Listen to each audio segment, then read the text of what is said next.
Okay, you're going to go to flippity.net and you're going to scroll down to name picker and go to instructions.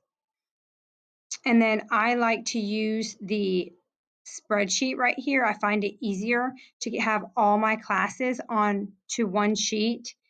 I'm going to make a copy.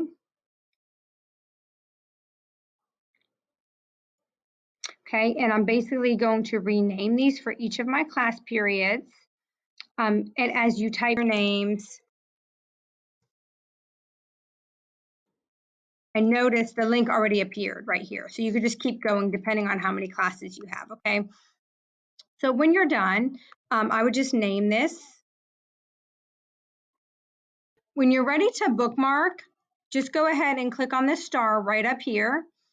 And you can make it shorter so it doesn't take up as much room. I'm just going to call it Flippity. And I want it on my bookmark bar. And I'm going to say done.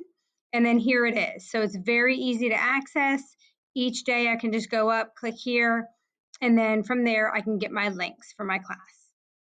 On the link right here, and it will bring you to Flippity. And you can go ahead and do all the things Flippity does. Single name, a lineup. You can put your kids in groups. You can, if you don't like how the groups turn out, you can shuffle. You can even give these groups names, or maybe they come up with names. Okay.